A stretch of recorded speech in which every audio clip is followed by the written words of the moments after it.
Hello friends. मैं Abhinav Kumar, blockchain architect. और मैं वेरियस कंपनीज को ब्लॉकचेन का आर्किटेक्चर बनाने में हेल्प करता हूँ, और वो पूरा application end to end build करने में भी। तो आज हम लोग जानेंगे डिसेंट्रलाइज फिनांस के बारे में इस सेशन में। तो ये क्या होता है, इसका यूज़ क्या है।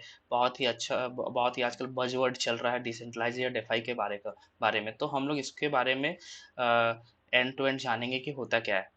तो ये एक्चुअली फिनेंशियल इंडिपेंडेंस और फिनेंशियल इंक्लूजन प्रोवाइड करता है यूजर्स को। तो ये बहुत ही स्ट्रॉन्ग एक कंसेप्ट कह लीजिए ब्लॉकचेन का है। तो आइए हम लोग इसके बारे में जानते हैं। सो पहले इस हम लोगों का एजेंडा क्या रहेगा आज का। तो बेसिकली एजेंडा हम लोग का ये रहेगा कि पहले हम लोग जानते हैं डेफाई होता क्या है। सो फिर डिसेंट्रलाइज और ट्रेडिशनल फाइनेंस में डिफरेंस क्या है, बेनिफिट्स डेफाई का क्या क्या है, और इसके इकोसिस्टम्स क्या हैं, और डिफरेंट टाइप के एग्जांपल्स हम लोग जानेंगे। एप्लीकेशंस क्या क्या है डेफाई का जो कि मार्केट में यूज़ हो रहा है, चैलेंजेस क्या है डेफाई के, और फ्यूचर ट्रेंड्स क्या है, और प्रैक्टिकल एप्लीकेशन एक केस स्टडी हम लोग पढ़ेंगे आगे का, और लास्ट में कंक्लूजन। तो सबसे पहले स्टार्ट करते हैं कि डेफाई है क्या। सो डेफाई एक्चुअली एक आपका financial set of financial applications है जो कि आपका पब्लिक ब्लॉकचेन पे रन होता है, और यूज़र को ये आपका वेरियस फिनेंशियल एक्टिविटीज़ को परफॉर्म करने के लिए हेल्प करता है। लाइक आपका बोरोइंग, लैंडिंग, लिक्विडिटी प्रोवाइड करना, या फिर आपका इंश्योरेंस करना, या फिर P to P, peer to peer transaction में भी डिफाई बहुत ज़्यादा हेल्प करता है, जो कि एक सेंट्रल इंटरमीडिएटरी को बिल्कुल ही हटा देता है, और एक डिसेंट्रलाइज्ड वे में फिनेंशियल ट्रांजेक्शन हम लोग कर सकते हैं। सो एक बहुत ही ब्रॉड कंसेप्ट है डिफाई का। जो जो हम लोग के आजकल जो भी हम लोग लेन देन करते हैं थ्रू बैंक और थ्रू अपने पीयर्स, लाइक मैं अपने फ्रेंड से कुछ ट्रांजेक्शन कर रहा हूँ या बैंक से कुछ ट्रांजेक्शन कर रहा हूँ, तो बेसिकली वो हम लोग सेंट्रलाइज मैनर में करते हैं। तो सेंट्रलाइज मैनर में करते हैं तो इससे डिसएडवांटेज ये है कि एक सेंट्रलाइज अथॉरिटी जो होती है वो हम लोग को ओवरसी करती है कि हम लोग किस टाइप का ट्रांजेक्शन कर रहे हैं। लाइक मान लीजिए कि मैं कल हो 1 करोड़ रुपया बैंक में जमा करने जाऊंगा, तो बैंक वाले मेरे से सारा कुछ केवाईसी करेंगे, पूछेंगे कहाँ से पैसा आया, क्या आया, गवर्नमेंट को मेरे को इसका हिसाब देना पड़ेगा कि मेरे पास 1 करोड़ रुपया कहाँ से आया। या कल होके मैं मान लीजिए बहुत अर्जेंट है, मेरे को 1 करोड़ रुपया विड्रॉ करना है, मेरे को सारा कुछ बैंक को बताना पड़ेगा कि मेरे को क्यों ये विड्रॉ करना है। और कभी कभी ऐसा भी होता है कि अगर मैं बैंक के पास जाता हूँ, बैंक के पास पैसा ही नहीं है विड्रॉ करने का, इतना लिक्विडिटी ही नहीं बैंक के पास।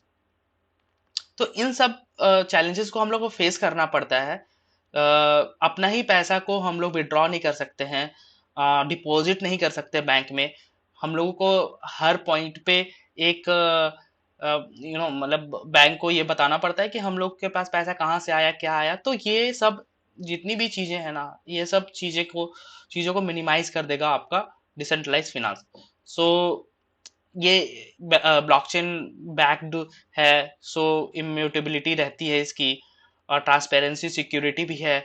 तो एक बार बैंक एक बार कोई डेटा मान लीजिए कि ब्लॉकचेन पे ऐड हो गया, तो वो फिर आपका टैंपर नहीं हो सकता है। तो टैंपर प्रूफ है। अभी बहुत सारे बैंक्स में, जो कि बहुत अच्छे अच्छे बैंक्स हैं, उसमें आप आए दिन सुनते होंगे कि इसमें आपका हैक हो गया, या फिर डेटा के साथ टेम्परिंग हो गई। अभी पीएनबी का हाल में एक केस था। सो लोगों के पैसे चले जाते हैं, और इसका कोई स्ट्रांग रिजोल्यूशन भी नहीं है आज के दिन में।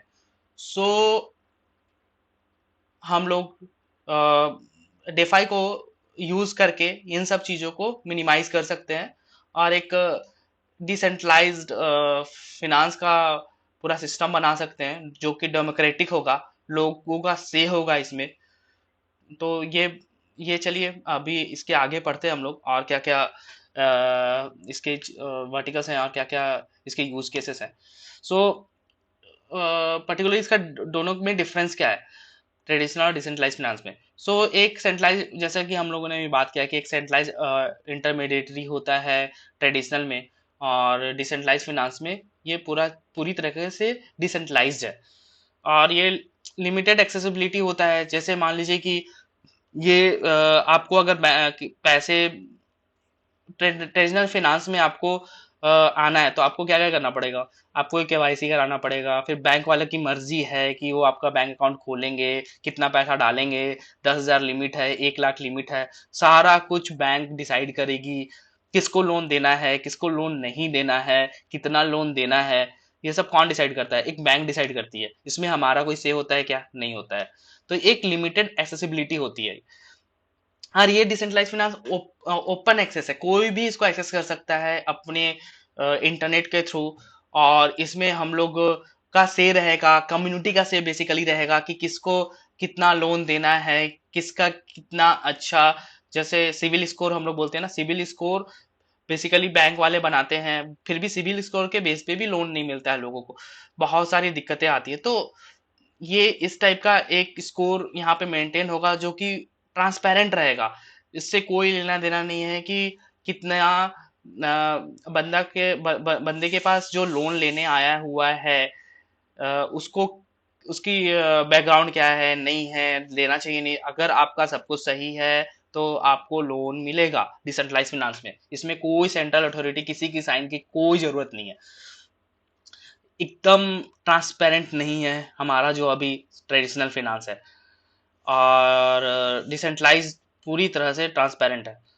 बहुत ही लेंदी प्रोसेस होता है आपका ट्रेडिशनल फाइनेंस में। एक बार अप्लाई किए आपका 1 वीक के बाद, 10 दिन के बाद मैसेज आता है कि और पेपर चाहिए, ये चाहिए, वो चाहिए, फिर भी आपका जो भी आप काम करने जा रहे हैं ट्रेडिशनल फाइनेंस के पास, बैंक के पास, वो काम नहीं हो पाता है। लेकिन ये डिसेंट्रलाइजेशन बहुत ज्यादा एफिशिएंट है। आज आपने अकाउंट खोला, आज आपने 1 करोड़ रुपया, 10 करोड़ रुपया जमा किया उसमें, आज ही निकाल भी लिया, मतलब कोई किसी का इस पे, केवल एक कम्युनिटी का इस पे कंट्रोल होगा और किसी का कंट्रोल नहीं होगा। और ये इस पे हम लोग जैसे मान लीजिए कि आपको कोई फिनेंशियल एप्लीकेशन बनाना है, तो आपको बहुत सारे पेपर वर्क्स करने पड़ेंगे, बहुत सारे रेगुलेटरी के पास जाना पड़ेगा, उनसे लेना पड़ेगा परमिशन, लाइक आरबीआई के पास जाना पड़ेगा, एनपीसीआई के पास जाना पड़ेगा, फिनांस मिनिस्ट्री के पास जाना पड़ेगा। उसके उसके कोई भी एक आम आदमी इस पे वर्क नहीं कर सकता है। बट एक जो आपका डिसेंट्रलाइज फाइनेंस है वो परमिशन लेस है, कोई भी आके इस प्रोटोकॉल पे कुछ भी अपना इनोवेटिव आइडिया को बिल्ड कर सकता है। आपका बहुत मेजर चैलेंजेज है ट्रेडिशनल फाइनेंस के साथ, जो कि डिसेंट्रलाइज फाइनेंस इसको ओवरकम कर देगा।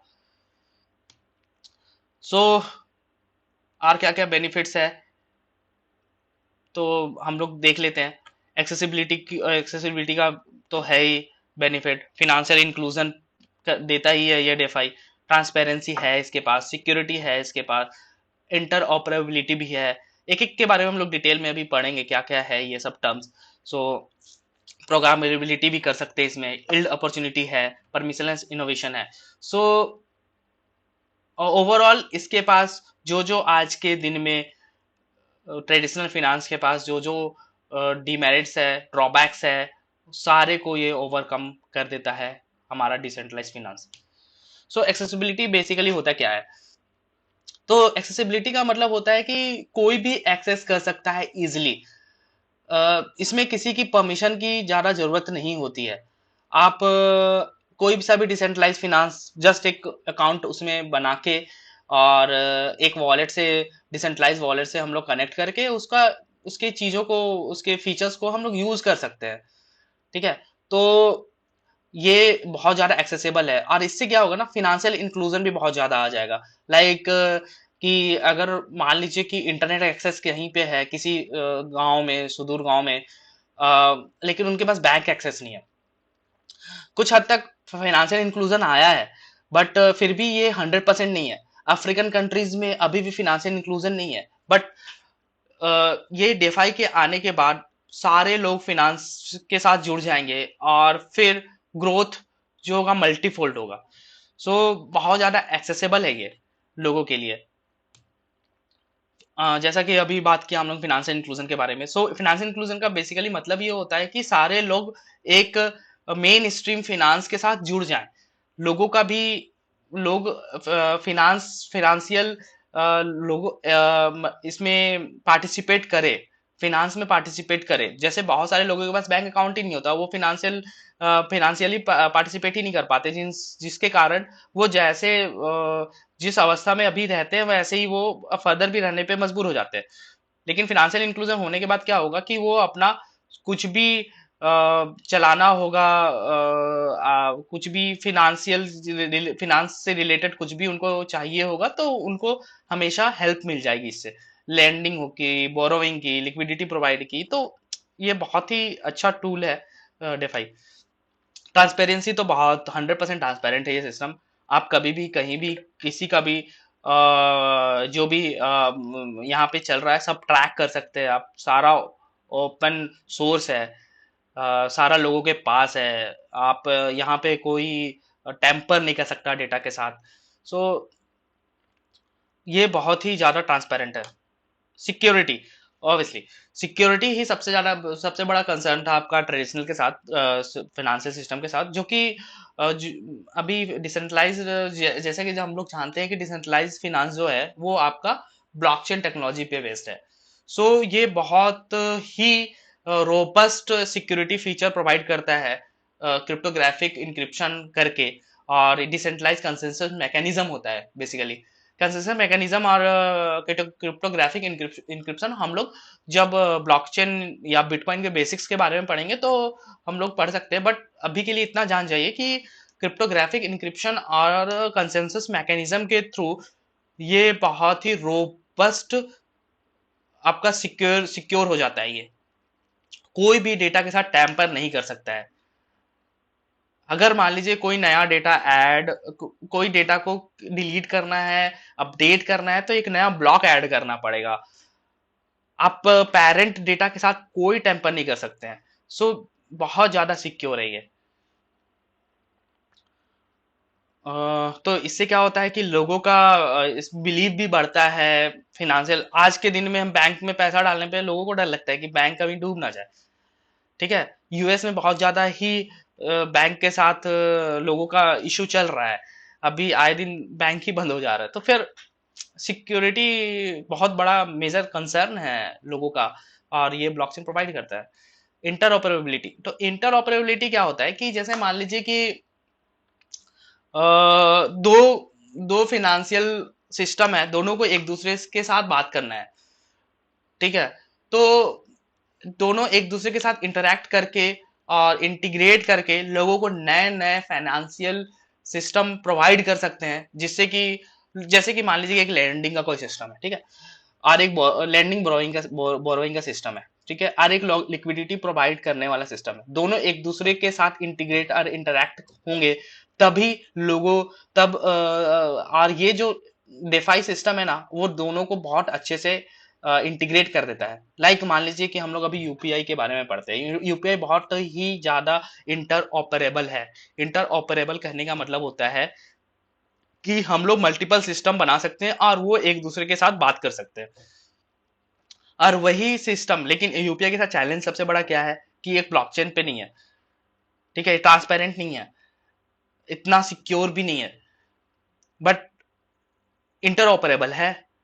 और ब्लॉकचेन आपका इंटरऑपरेबल भी है, सिक्योर भी है, ट्रांसपेरेंट भी है, इम्यूटेबल भी है।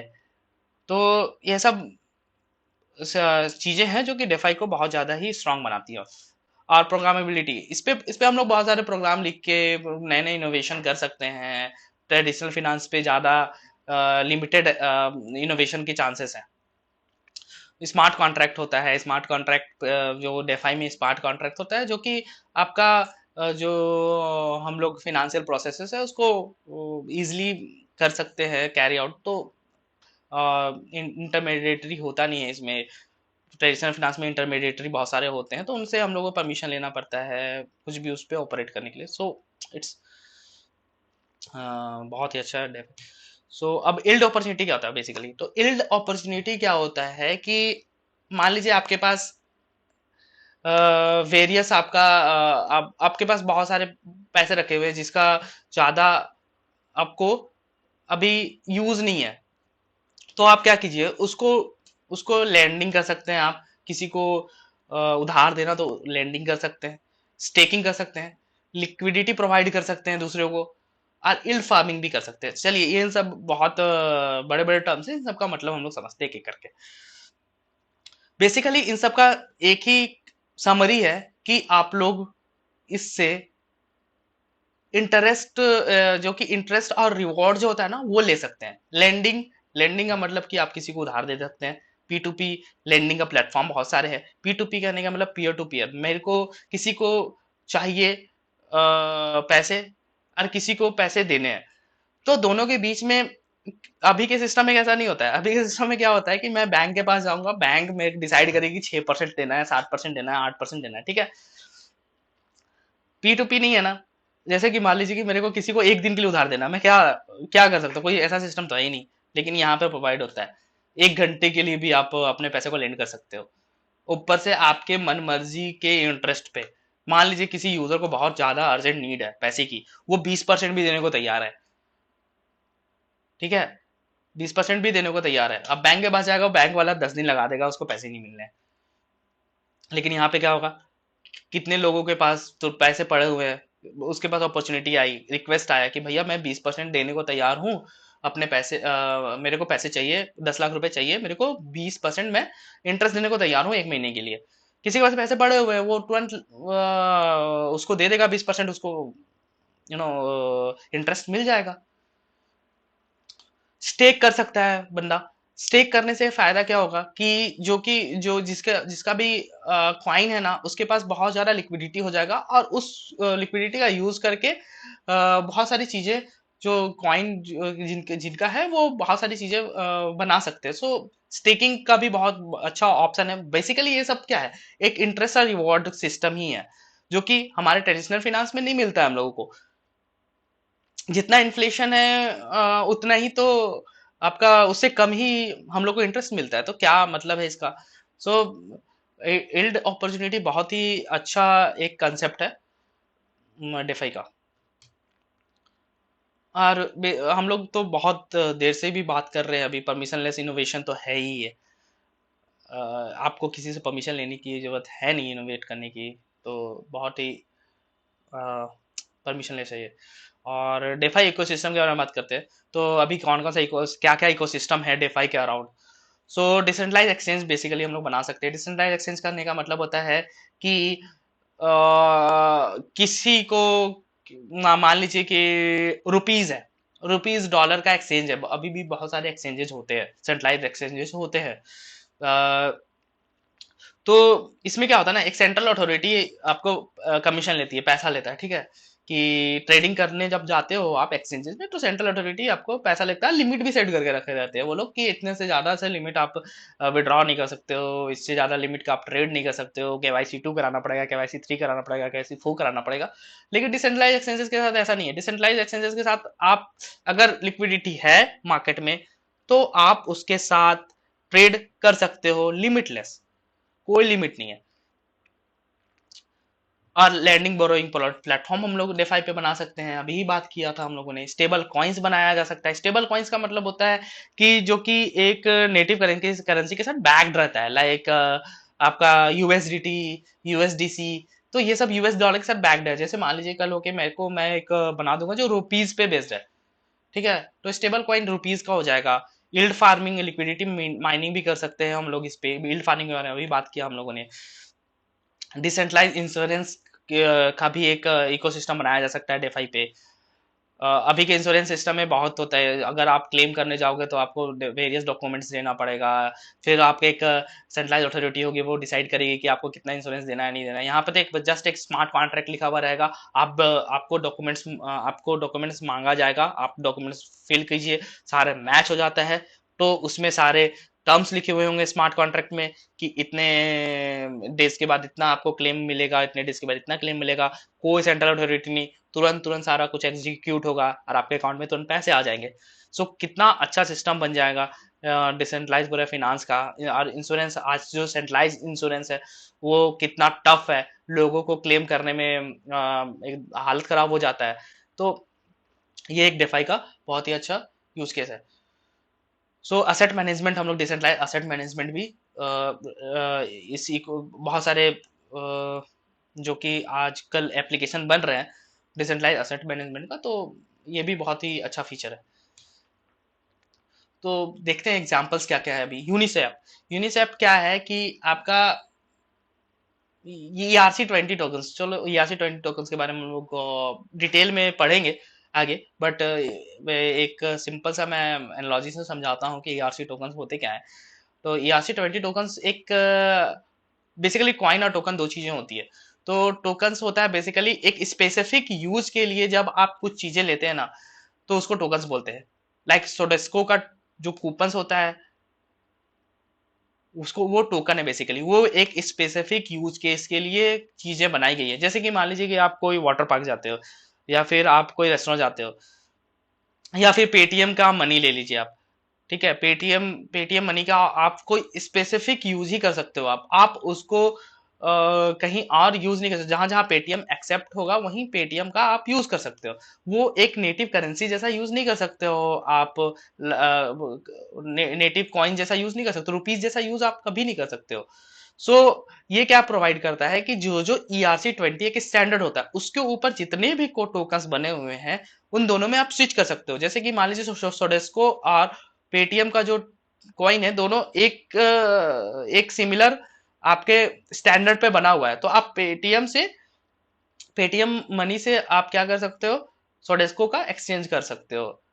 तो ये जो प्रोवाइड होता है ना, यूनिसेफ ये प्रोवाइड करता है हम लोगों को। तो आर कंपाउंड है, कंपाउंड भी बहुत बड़ा प्लेटफॉर्म है, जो कि लैंडिंग बोरोइंग प्लेटफॉर्म है, और आप इससे इंटरेस्ट अर्न और एसेट को बोरो भी कर सकते हो। आवे, आवे सबसे फेमस जो डिसेंट्रलाइज प्लेटफॉर्म है वो आवे है।